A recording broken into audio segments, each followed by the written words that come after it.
Ini dulu. Baik teman-teman semuanya, kita mulai saja. Bismillahirrahmanirrahim. Assalamualaikum warahmatullahi wabarakatuh. Waalaikumsalam warahmatullahi Ya, selamat wabarakatuh. bergabung Mas Dodi, Putri, Saleh ya. Ini Mutiara, Yoshida, Agim Sulaiman, Regino. Selamat siang semuanya. Mutia, Putri ini foto-foto buat kartu nikah ini ya. Ya, pas foto. Baik, teman-teman semuanya, selamat siang, selamat bergabung. Kita nunggu lagi yang lain ya. Ada Bu Desi belum bergabung hari ini. Alhamdulillah, wa syukurillah, wa la hawla wa la quwata illa billah. Allahumma sholli wa sallim ala sayyidina Muhammad wa ala ali Muhammad. Teman-teman yang berbahagia, kita ketemu lagi materi kuliah ibadah ya, atau AIK 2. Kemarin kita sudah mengikuti ujian tengah semester ya, tengah semester. Jadi teman-teman saya sudah lihat, sudah baca, ya rata-rata ya untuk pengetahuan secara umum itu sudah bagus ya. Nanti tinggal bagaimana prakteknya gitu ya, pemahamannya, dan terutama ini secara langsung ya, secara langsung dalam berdiskusi gitu ya. Teman-teman harus memiliki kemampuan ya, kreativitas yang bisa menambah gitu, dari wawasannya gitu, bukan hanya sekedar kalau kita take home ini online ini kan kemungkinan kita bisa baca buku kan, tapi secara langsung itu kan ya kadang-kadang bisa ada perbedaan gitu kemampuan yang kita miliki gitu, dalam menguasai sebuah materi gitu. Tapi saya yakin lah untuk ibadah ini tidak perlu banyak bicara istilahnya gitu ya, karena kita hanya mengarahkan saja ya bagaimana ibadah yang kita lakukan ini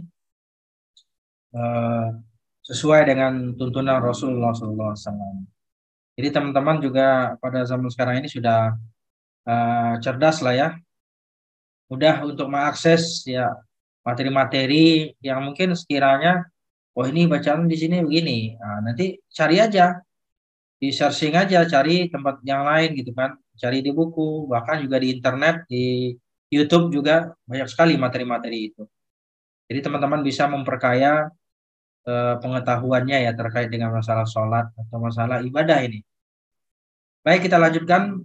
Minggu kemarin kita udah bahas tentang minggu sebelumnya ya, tentang ibadah sholat 5 waktu, tapi by video ya. Hari ini saya akan presentasikan tentang sholat Jumat. Ya, bagaimana ketentuan sholat Jumat, tata cara sholat Jumat yang sesuai dengan sunnah gitu ya.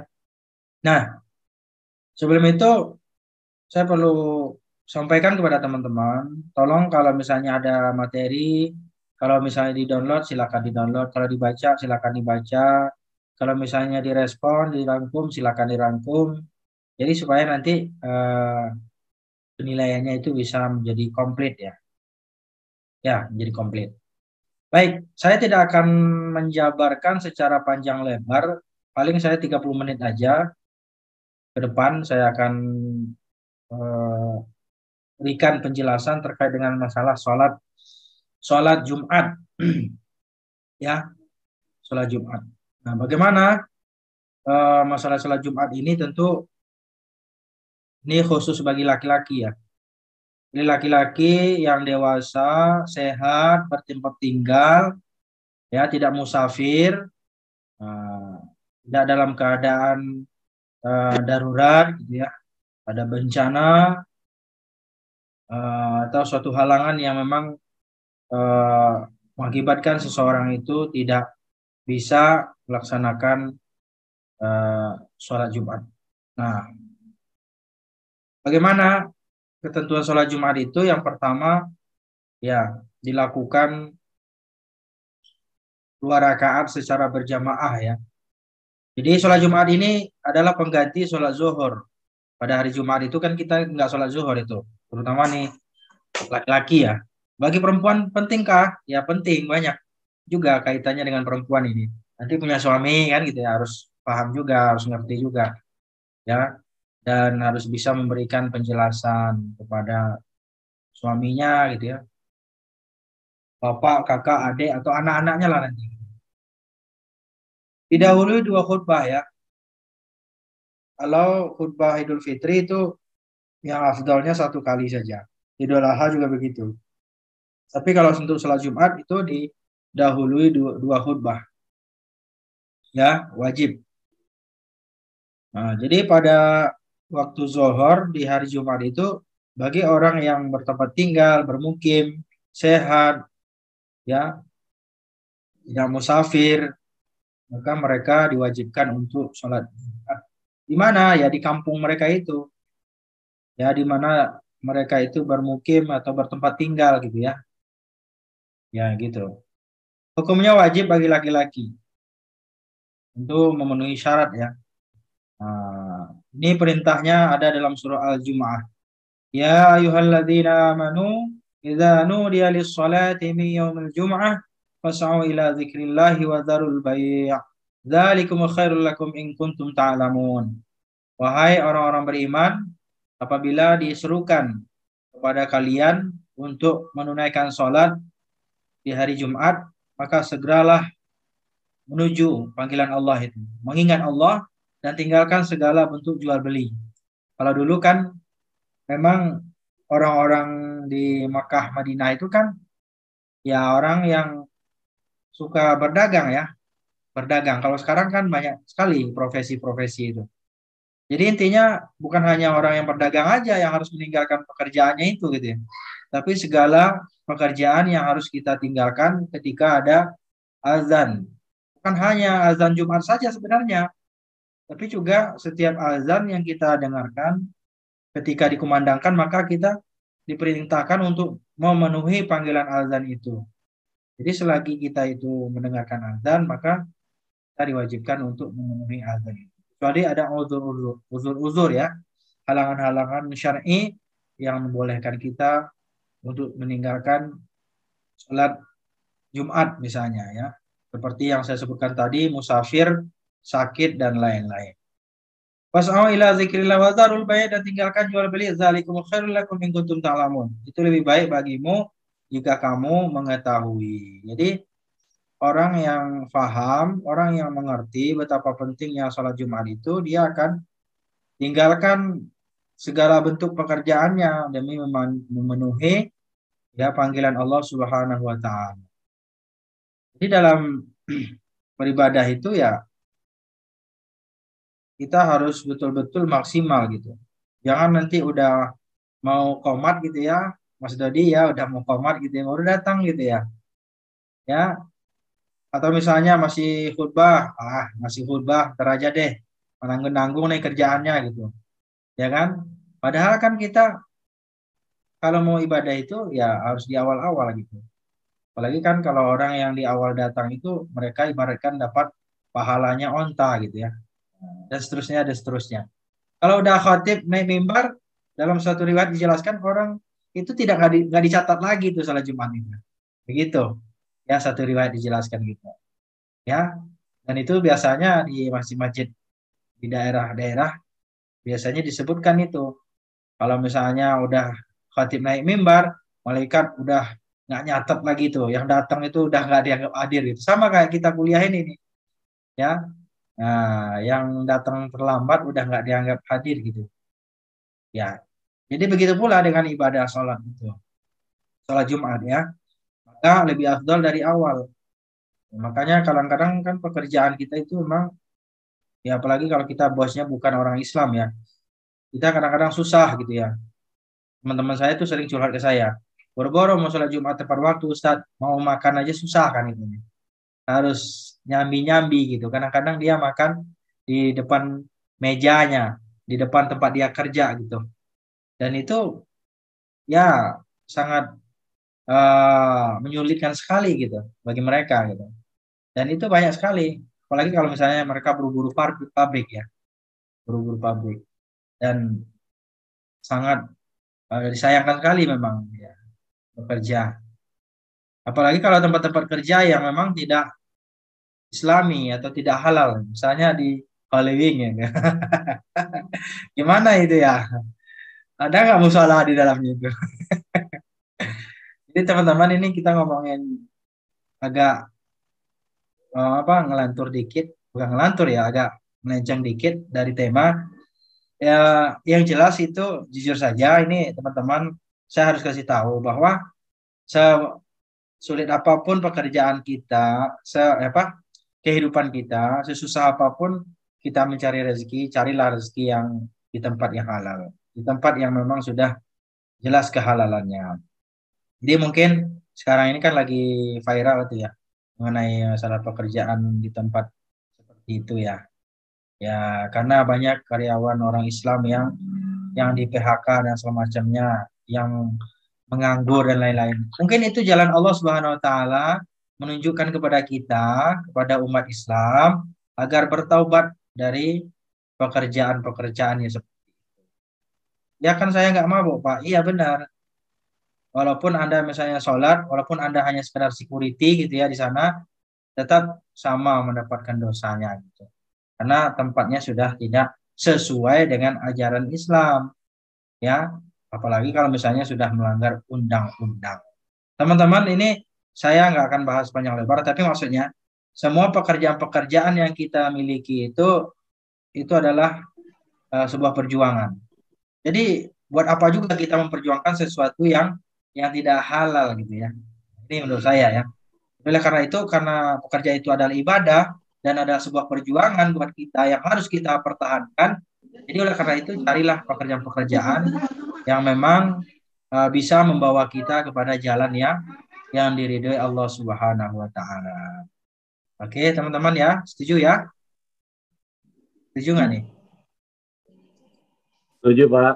Ah ya, setuju. Ditutup ya. Ya, baik teman-teman semuanya. Nah, itu ya ayatnya Jum'ah ya, itu tadi sudah dijelaskan. Nah, kegiatan sholat Jumat. Ya, memang uh, ini apa ya? Materi tugas ini. Nah, materi tugas nggak usah dianalisa yang tadi nggak usah. Ini ketentuan sholat Jumat. Islam balik dewasa ya. Makanya anak-anak itu nggak wajib ya. Nah, anak-anak tidak wajibkan untuk sholat Jumat. Berakal, orang gila nggak wajib tuh. Makanya kalau nggak mau sholat ya gila aja gitu. Ya, orang yang berakal tentu orang yang bisa membedakan antara baik dan buruk ya. Laki-laki, perempuan tidak diwajibkan. Tapi apakah boleh perempuan sholat Jumat? Boleh, nggak apa-apa. Ya, dan itu bisa juga pengganti daripada sholat zuhurnya gitu. Ada gitu ya, ada wanita itu sholat Jumat ada. Dan itu boleh, tidak dilarang. Cuman tidak diwajibkan. Di Indonesia memang jarang sih ya. Nah, kalau di Arab itu antara masjid laki-laki dan perempuan itu terpisah. Misalnya kita punya masjid At-Taqwa, itu ruangan perempuan dan ruangan laki-laki itu masing-masing beda gedungnya kan. Beda ruangannya gitu. Meskipun masih dalam satu tempat gitu. Nah, kalau di Arab ya. Tapi kalau di sini kita wanita-wanita tidak dianjurkan untuk ke masjid menunaikan sholat Jumat.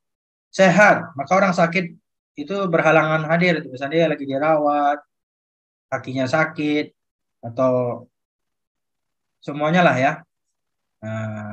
Kalau sakit hati, ya itu harus sholat Jumat ya, karena sakit hati. Tapi kalau sakit fisik, maka seseorang itu boleh tidak menunaikan sholat Jumat. Ganti aja dengan zuhur. Menetap atau bermukim, makanya orang musafir itu tidak wajib sholat Jumat.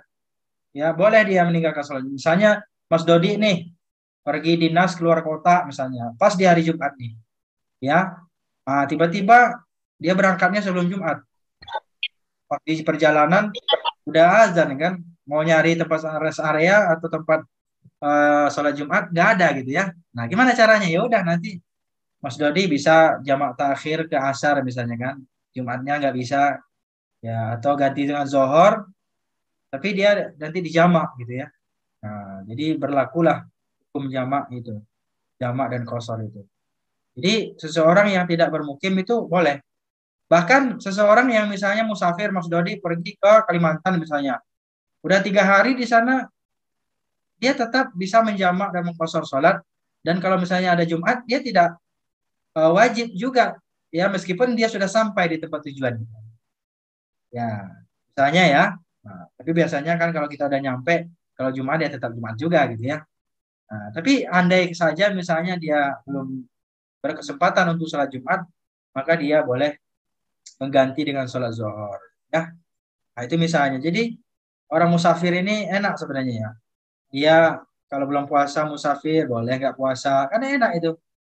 Islam itu agama yang mudah gitu ya. Tapi jangan disepelekan gitu, mentang-mentang mudah. Kemudian misalnya ya dia musafir, ada sholat Jumat misalnya, dia boleh tidak menunaikan sholat Jumat, ya cukup di pondok, sorry sorry, di diganti ya, diganti dengan sholat zuhur saja. Nah inilah teman-teman ya, sholat Jumat syaratnya gitu ya. Kalau rukun kan ya tentu sama ya dengan sholat biasa ya. Cuman bedanya nambahnya adalah kalau sholat Jumat itu kan 2 rakaat dan kemudian diawali dengan dua khutbah. Ya, dua khutbah sebagai eh, syarat sah ya ditunaikannya ibadah sholat Jumat. Jadi nah ini syarat sahnya di mana dilaksanakan sholat Jumat itu di tempat biasa, memang ada Jumat di situ. Kecuali memang waktu corona kemarin kan banyak tuh musola-musola ngadain Jumat gitu ya. Bahkan ada kantor-kantor gitu ya. Saya pernah kemarin itu di SCBD, itu di ruangan hallnya gitu ya, ngadain sholat Jumat gitu bagi karyawan yang ada di gedung itu. Saya di SCBD itu di gedung apa namanya lupa saya. Tapi di kantor Link ya, kantor Link itu Link aja gitu. Saya jadi promosi jadi. Jadi Link aja syariah gitu ya. Jadi saya itu khotib di situ dan yang menjadi makmum jamaahnya yaitu orang-orang kantor-kantor apa karyawan-karyawan staff-staff yang kerja di situ gitu. Dan itu bukan masjid ya, bukan juga musola gitu, tapi hallnya gitu. Ya bahkan itu biasanya di tempat itu ada kursi-kursi buat nongkrong, makan siang, tempat nyantai gitu ya. Gitu, tempat nerima tamu dan lain-lain, tapi luas besar gitu. Nah, saya pernah di situ. Nah, dalam kondisi tertentu, dalam kondisi pandemi misalnya itu dibolehkan. Atau musola-musola di komplek misalnya yang selama ini tidak pernah diadakan Jumat, tiba-tiba ada Jumat kan gitu ya. Nah, ini berarti dibolehkan gitu, teman-teman. Ya. Nah, tapi kalau misalnya udah normal, berarti fungsinya harus dikembalikan kepada yang awal gitu. Gitu. Ya, jadi di tempat biasa dilaksanakan sholat Jumat. Jumat itu kan jami' ya. Jadi masjid jami' gitu ya. Masjidnya besar gitu. Ya, namanya masjid lah ya. Gitu. Jadi kalau bisa jangan musola. Berjamaah ya, berjamaah lah ya. Namanya sholat Jumat. Jamak. Jadi asal katanya ya berjamaah. Ya, Jumat itu kan orang banyak gitu ya. Jadi oleh karena itu dilakukan secara berjamaah. Nah, kalau masalah jamaah itu kan ada berbagai macam pendapat ya. Ada kalau Imam Syafi'i kan di atas 40 orang gitu ya. Orang yang mukallaf gitu. Tapi kalau mazhab lain yang pernah saya baca gitu ya, itu boleh, yang penting kalau yang jamaah itu kan dari berapa orang saja bisa gitu. Apalagi kalau misalnya di tempatnya itu tidak ada masjid, ya misalnya Mas Dodi yang kayak tadi kerjanya susah nih, mau keluar ke masjidnya jauh, nggak bisa nih. Ada di gedung itu ngadain sholat Jumat misalnya, tapi nggak banyak gitu, jamaahnya nggak cukup 40 orang. Ya, dalam kondisi-kondisi tertentu itu boleh dilakukan gitu ya. Pada waktu zohor, ya jangan pada waktu asar ya. Ya, waktu zohor lah ya, jam 12 misalnya. 00 ya hari ini ya. Itu waktu sholat Jumat. Sama lah pokoknya dengan sholat zuhur. Didahului dengan dua khutbah. Dua khutbah dulu. Berarti harus ada yang bisa khutbah, Mas Dodi. Misalnya Mas Dodi nih, karena mahasiswa UMJ misalnya kan, oh ini nanti di kantornya diminta jadi khotib misalnya. Tinggal pasang baju koko, pasang peci, udah jadi ustadz kan gitu ya. Jadi bisa boleh dibaca teksnya juga boleh nggak ada masalah ya, dibaca teksnya asal jangan kaset aja diputarin ya video gitu ya. Nanti kita hari ini khotibnya Ustadz Hadi Hidayat ya, tapi dipakai proyektor gitu ya, diputarin apa video juga atau Pak Adi Mansah misalnya. Kan ada video saya khutbah saya. Dan begitu harus orangnya real time ya. Nggak boleh yang orangnya offline gitu ya, atau video-video khutbah diputerin. Jadi harus orang yang asli. Harus hadir khatibnya. Khatibnya juga nggak usah panjang-panjang khutbahnya, apalagi di perkantoran kan. Nah, udah khatibnya panjang, waktu makannya pendek ya kan istirahatnya gitu. Saya itu pernah di salah satu perusahaan Jepang itu, perusahaan konveksi ya. Kalau perusahaan ini kan nggak salah PT Lestari kalau nggak salah. Itu perusahaan konveksi besar itu di situ banyak banget karyawannya, terutama wanita ya karyawannya. Tapi yang laki-laki mengadakan Jumat di dalam itu. Itu hanya saya diminta khutbah itu selama 10 menit, nggak boleh lebih gitu ya. Saya bilang nggak apa-apa 10 menit, yang penting honornya nggak kurang gitu. Saya bercanda, bercanda. Ya kan, maksudnya gini, gini Ustadz katanya kan, karena di sini kita kan waktu istirahatnya bentar, ya, cuman pokoknya setengah jam, ya kan? Setengah jam kalau misalnya khotibnya nanti sampai 15 menit, 20 menit, kan waktu makan nggak ada lagi waktu makannya kan, waktu istirahatnya. Saya bilang, kan sholat itu kan juga istirahat, kan Bapak staff-staff kan juga duduk doang, kan nggak ngapa-ngapain, saya bilang gitu kan. Gitu. Akhirnya karena saya pernah agak lama, lebih dari 10 menit, akhirnya saya nggak diundang lagi. Gitu. Tapi saya betul-betul saya putar itu stopwatchnya itu ya, waktunya itu 10 menit, 12 menit itu khutbahnya. Ini khutbah yang terpendek itu. Jadi itulah maksudnya apa, teman-teman itu kadang-kadang kasihan gitu ya di sebuah perusahaan gitu ya, kerja gitu ya, nggak ada waktu untuk istirahat, makan dan ibadah isoma lah gitu ya, istirahat makan dan. Oke teman-teman, ini waktu 10 menit lagi kita diambil dia. Jadi saya prolog saja nih. Nah ini masalah khutbah Jumat, saya rasa tidak perlu saya jelasin karena ini berkaitan dengan khotibnya nih. Ya, ada puji-pujiannya, selawat, syahadat, wasiat, membaca Quran, kemudian yang terakhir ada dengan doa ya. Jadi ada 6 rukun khutbah itu. Ya. Nah, khutbah harus dilakukan dengan berturut-turut. Ini penting juga nih. Nah, khutbah berturut-turut. Nah, kemudian khatibnya berdiri ya, biar kelihatan. Kalau duduk nggak kelihatan mimbarnya kan. Mimbarnya tinggi. Khatib hendaklah ada duduk di antara dua khutbah. Nah, kemudian suaranya harus jelas, lantang gitu ya. Kalau saya itu tegas itu sampai habis suara saya. Udah kayak Habib Rizik orasi saya suara ini.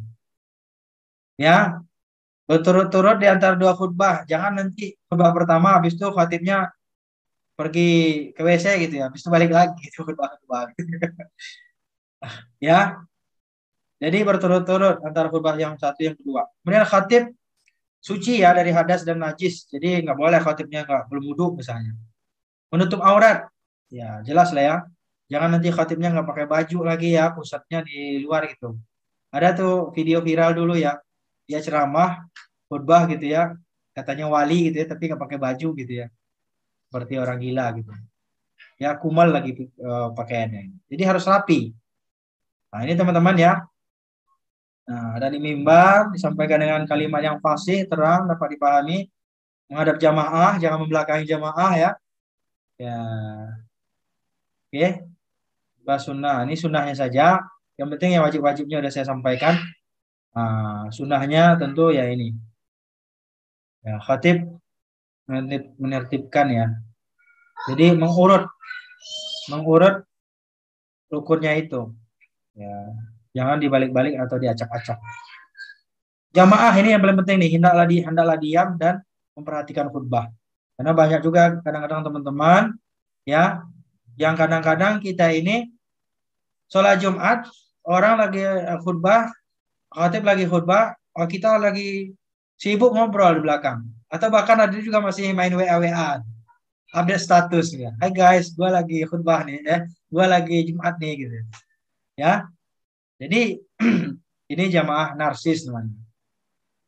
Masih sempat aja selfie gitu ya. Nah, ini calon mantu idaman nih, lagi Jumat gitu ya. Jadi oleh karena itu, teman-teman jangan sekali-kali kita mengabaikan ya. Jadi kata Nabi, barang siapa yang berbicara, berkata-kata, sedangkan khatib lagi khutbah di atas mimbar, maka fala jum'atalah. Dia tidak dihitung Jumat. Jadi sia-sia, ya tidak mendapatkan pahala. Ya, cuman capek doang. Jadi hendaklah kita tenang dan perhatikan khutbah itu, jangan tidur kan gitu ya. Kadang-kadang udah ngangguk-ngangguk ternyata ketiduran gitu. Bukannya ngangguk karena paham, tapi karena tidur gitu. Nah biasanya banyak karena khutbahnya kepanjangan, isinya menarik, suaranya pelan, terus kemudian ritmenya, bahasanya itu jedaknya terlalu panjang ya kan. Jadi orang malas dengerinnya gitu. Ya kalau saya tuh nggak ada jeda saya kalau ngomong. Silakan aja ditonton di YouTube saya itu, khutbah saya itu nggak ada jeda. Ya, paling jedanya ma'asyiral muslimin rahimakumullah. Jemaah sedang Jumat jemaah setelah Jumat yang berbahagia itu doang jedanya. Jadi ngomong terus. Biar apa? Biar orang perhatiin gitu. Kalau kita ngomong kita mikir orang udah duluan ngantuk gitu. Jadi oleh karena itu khutbah itu memang harus lantang, jelas, terang dan fasih. Seperti Rasulullah itu kan kalau khutbah itu lantang sekali, ya, tegas gitu ya. Ya, jadi nggak lembek gitu.